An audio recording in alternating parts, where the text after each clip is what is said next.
Next question is microphone number 4. Mr. Sanderson. Chairman, I have a question from Michael Sanderson from the Hunter Valley. Hear me? Yes, thank you. Okay. Just a couple of housekeeping things. Firstly, g'day board. G'day. And for them funny speaking people, kia ora.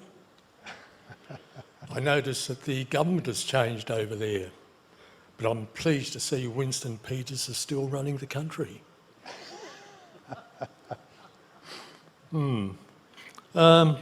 Just a bit on grammar.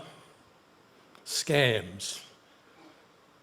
Using the word scam is misrepresenting what's going on. It should be digital scams. A face-to-face scam does not cross jurisdictional borders. Now, banks generally, not just ANZ, are pushing people into digital and representing it simply as a scam, I think misrepresents what's going on and the risk that the digital format has for banking customers generally, as opposed to the bricks and mortar model. One misleading statement that was made was central banks are grappling with inflation, high inflation. There is one central bank out there, and you have a presence in that country, it's the Japan Central Bank, that isn't grappling with inflation.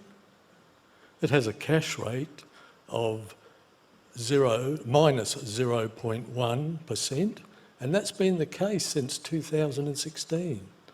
Never had an inflation problem, doesn't have a housing problem. But everyone ignores Japan. I know it's only a minor economy, it's a G7 country, but I'd like to hear from the bank. You have a banking presence there. Why are we ignoring Japan and the superior example that they give in relation to the macroeconomy?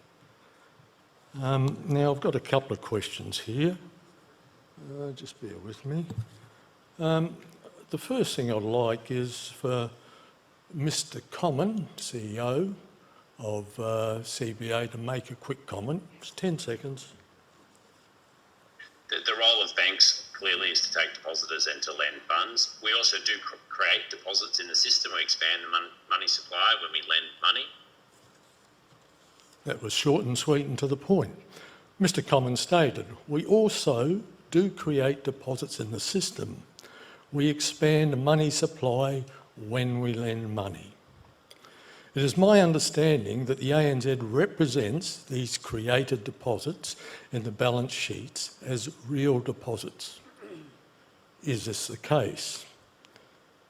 If this is the case, isn't it misleading to call something the banks create from nothing a deposit?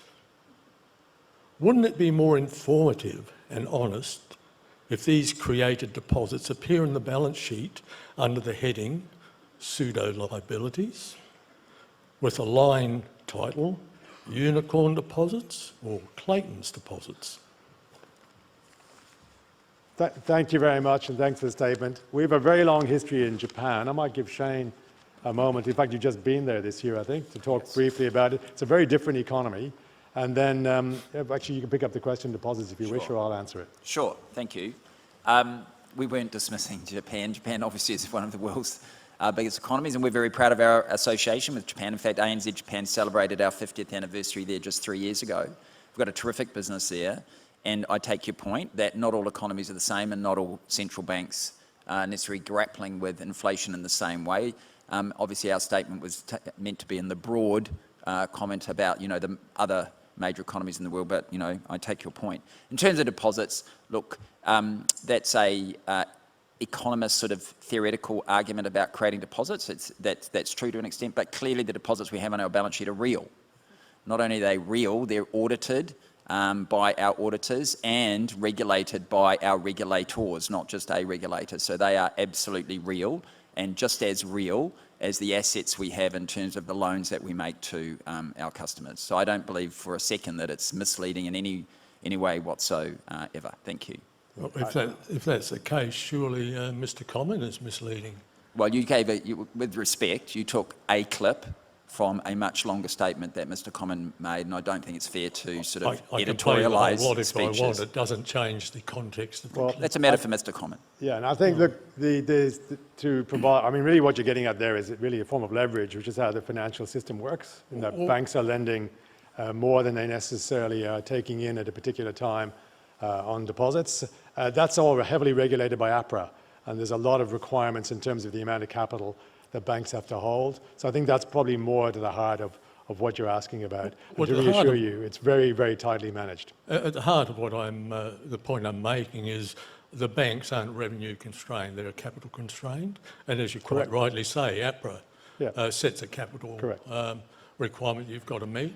And based on that capital, all banks increase money supply by creating deposits.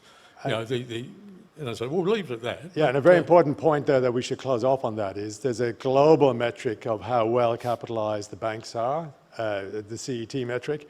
And if you look at that and you use the international comparisons, Australia's banks are among the best capitalized in the world. So you have one of the most well-backed and funded banking systems in the world here in Australia. You're referring to Basel III? I'm talking about the international way of looking at the ratings, you're correct. There's the way we report in Australia is not the way that they report internationally. So you need to adjust our numbers for that. If you do that, Australia is up there in the top percentage ranks, top 10% thereabouts of capitalisation globally. Okay, my second question, it's sort of related. The fundamental purpose of the RBA's overnight cash rate is to set the interest rate that banks pay each other on other banks' funds that they hold. There are some other stuff, but that's the fundamental purpose. The RBA cash rate is not just an expense, it is also an income. So in other words, when you hold somebody's cash, you pay, and somebody's got your cash, they pay. So it's not a net loss. Where in the balance sheet does the specific data relating to cash rate appear? And can the ANZ explain the linkage and how the RBA cash rate impacts on loans based on the Clayton's deposit it creates in order to balance the balance sheet? We can make some general comments on capital management and on how we therefore end up with our decisions on pricing. These are fairly general and, can I say, fairly theoretical economic concepts. No, not theory, there's nothing theory or hypothetical. But at a very high level, when we look at our capital strategy, we're thinking about what's the capital we're generating out of the business, what are the alternative sources, deposits is one of them, the wholesale markets is another. And we have a look at what might be the requirements, where can we actually lend and where can we use funds that we get them.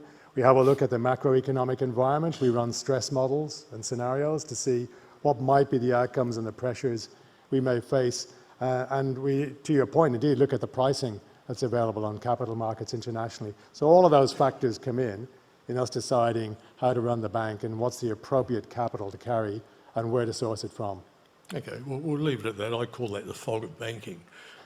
All right. You're able to hide behind complexity. I've got some other questions. I want to make sure I give chance to other shareholders to ask, but thank you, Mr. Sanderson, for your questions.